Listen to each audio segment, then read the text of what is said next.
के हाथ में हाथ डाल के घूम रहा होता है और गाना गा रहा होता है। ये चांद सा रोशन चेहरा, जुल्फों का रंग सुनहरा, ये झील से नीली आंखें। तो 80 साल का बुढ़ा मुस्कुरा रहा होता है कि मैं तो डूब के दफन हो चुका हूं, अब तुम्हारी बारी है। तो 80 साल का बुढ़ा समझाता है उस 22 साल के लड़के को कि बेटा इस धोखे में मत पड़ना। तो वो दूसरा गाना गाता है, वो कहता है इनकी फितरत में है बेवफाई, जानती है ये सारी खुदाई, अच्छे अच्छों को देते हैं धोखा। दोनों के तो अलग अलग गाने होते हैं। 22 साल वाला, ये चांद सा रोशन चेहरा, जुल्फों का रंग सुनहरा, ये झील सी नीली आंखें, कोई राज है इनमें गहरा, कोई राज नहीं, तुमको लूट के भिखमंगा बना के सड़क पे छोड़ देंगी सब। सबसे बड़ा दान लोग कहते हैं कि ये दान समय दान है, जो पता ही नहीं चलता। ये जो बीत रहा है ये केवल समय नहीं है, ये आपकी जिंदगी का एक हिस्सा है जो ऐसे ही आप गंवा रहे हैं। बस आपको ये लग रहा है कि समय गंवा रहे हैं, अपनी जिंदगी का एक अमूल हिस्सा गंवा रहे हैं। इसको थोड़ा सोच समझ के, वरना ये लौट के कभी नहीं आएगा। आजकल के रिश्ते भी ना ब्लूटूथ की तरह हो गए हैं, दूरी होते ही सर्चिंग फॉर न्यू डिवाइस। बहुत क्षणिकता आ गई है ये सब चीजों। नहीं तो गरीब घर का विद्यार्थी साइड में देखते रहता है कभी हम भी इस रेस्टोरेंट में खाएंगे। गरीब घर का आदमी जिस रेस्टोरेंट में शीशा का गेट लग जाता है ना, उसका हिम्मत नहीं करता है धकेल के खोल के रेट पूछ ले, उसको पता है कि ये औकात के बाहर की चीज। हमारा सपना बचपन से था फौज में जाने का, और हम उसके लिए एनडीए की तैयारी किए, एग्जाम दिए। हमारा मेडिकली फिट नहीं है, हाथ टेढ़ा होने की वजह से हमको छाट दिया गया। बात ये नहीं कि हम फौज के बगैर जी नहीं सकते, सवाल ये था कि बिना फौज हम जीना नहीं चाहते। क्या बात, वाह।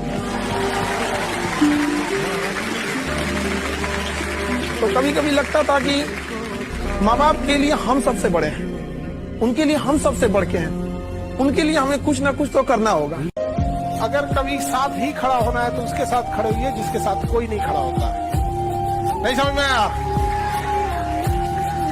मजा है हारी हुई बाजी खेलने में, नहीं समझे?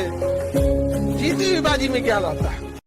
हम लोग का बचपन में मेरा सब एक बहुत बड़ा शौक था ना कि स्कूल ड्रेस में जो स्वेटर होता है ना, स्वेटर जो रेडीमेड स्वेटर होता है, बड़ा अच्छा बिनाई होता है उसका, वी गला होता है स्मूथ, जो ऐसे हाथ से बिना जाता है ना, थोड़ा मोटा भद्दा टाइप का होता है। हम सोचते थे ना कि अगले साल हम भी बोलेंगे घर वालों को कि हमारे लिए भी वो वाला खरीद दीजिए जो वो वाला है। स्टूडेंट लाइफ खत्म हो गया, तो बड़ा उटपटांग समय होता है स्कूल। अच्छा उसमें जो वो पहन के आता, अच्छा उसमें एक सुपर अमीर होता था, ब्लेजर पहन के आता था। और एक बचपन में पता नहीं आप लोग, हम लोग का ना ऊंची बैगवा होता था ना, उसमें इस तरह से बंद करना होता था, इस तरह से।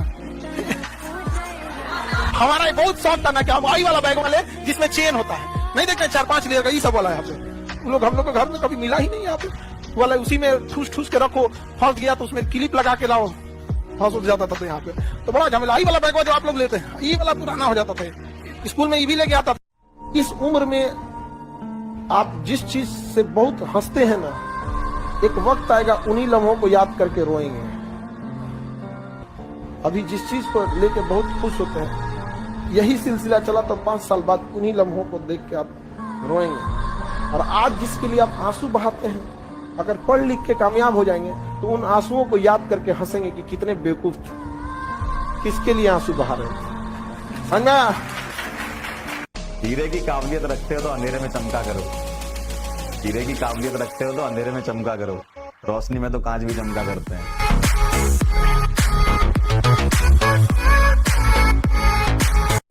कभी भी किसी के किए हुए एहसान और दिया गया दुख दोनों नहीं भूलना चाहिए। एहसान के बदले 4 गुना एहसान लौटा देना चाहिए।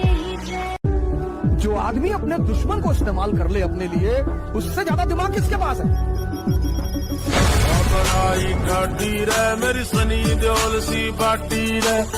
कि हाँ, तुम्हारे किसी रिश्तेदार के घर, तुम्हारे किसी दोस्त के घर, पड़ोसी के घर परेशानी है, तब जरूर जाओ। चाहे पढ़ाई का नुकसान हो, चाहे जिसका नुकसान हो, लेकिन तब जरूर जाओ। इंसानियत खत्म नहीं होनी चाहिए। मतलब तुम्हारा पड़ोस में कोई आदमी बीमार है, तुम्हारे दोस्त का पिता बीमार है, और तुमको 2 दिन उस पिता के साथ हॉस्पिटल रहना, एकदम रहो, कुछ नुकसान नहीं होता। इंसानियत खत्म नहीं होनी चाहिए, वो बरकरार रहनी चाहिए।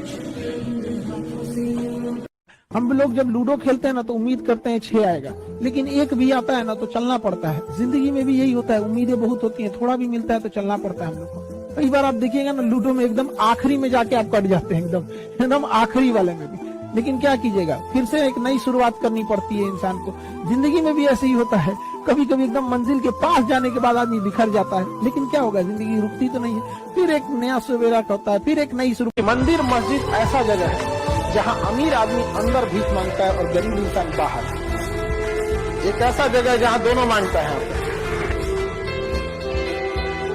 हर इंसान को मुस्कुराते रहना चाहिए, ज्यादा ये नहीं देखना चाहिए कि कौन क्या कर रहा है। हमारा समाज ने तो माँ सीता को अग्नि परीक्षा में बैठा दिया था। सोचिए, उन्हें वनवास हुआ था तो उनकी क्या ही गलती थी, उतना लंबा वनवास काट के आई, उधर रावण की लंका जली, क्या सोच के आई होंगी अपने गांव वापस अपने घर पे कि अब हम घर में परिवार के साथ खुशहाली से जिएंगे। लेकिन जब लोगों ने भगवान को नहीं छोड़ा, सीता माँ को अग्नि परीक्षा में बैठा दिया, तो क्या लगता है ये समाज हमको, आपको या आपके अगल बगल वाले लोग को छोड़ेगा?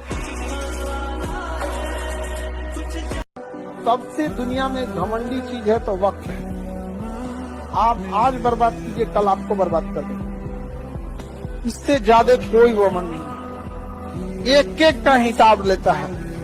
वक्त से ज्यादा निर्दयी कोई नहीं होता है। आप अगर 1 सेकंड भी गंवाए हैं ना, तो 1 सेकंड का भी आपसे हिसाब लेगा। जितना गरीब आदमी होगा उतने उसके दुश्मन ज्यादा होंगे।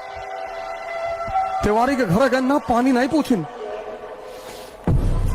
दिमाग जला थे उनके नाम सुन के। लो, अबे पानी नहीं पूछे तो खुद उठ के पी लिए होते। जितना छोटा आदमी है उतना अहंकार से भरा हुआ, उतने गुबार से भरा हुआ है। ये हमारे दुश्मन को, हमारे कोई दुश्मन है ही नहीं, समय है सर। आज भी शादी ब्याह लगाया जाता है तो लड़की का घर वाला ये नहीं देखता कि लड़का कैसा पैसा कितना कमा रहा है, अरे जमीन कितना, खेत कितना। लगता है कि इनकी बेटी एक बगीचे में उतरेंगी। लड़की के घर वाले लड़की का विवाह लड़का से थोड़े कराता है, पैसा से कराता है। और लड़का के घर वाला लड़की कितनी पढ़ी है, संस्कारी है कि नहीं, ना सुंदर नकिया खड़ है कि नहीं, माथा कैसा ना, जहाज उतारना है माथा पे, अरे माथवा के अंदरवा देख दिमाग कैसा है कि नहीं। यहाँ पे प्रेम जब राधा और कृष्ण का अधूरा रह गया तो इंसान किस डेगची के मसाला हो। जो इंसान महाभारत युद्ध जिता सकता है लेकिन प्रेम की लड़ाई में हार गया। ये दुनिया को दिखाना था कि कितना भी बड़े हो जाओगे, इस लड़ाई का उसूल ही अलग होता है कि अब की बाद हम ख्वाबों में मिलेंगे, जैसे सूखे हुए फूल किताबों में मिलेंगे। और मरने के बाद तकलीफ उसको होती है जिसे आप छोड़ के गए हैं। सोचिए, किसी माँ बाप, आप एक तो गाय भैंस पाल के लाइए ना, जिसको आप एक साल पाले होंगे, कोई खसी बकरी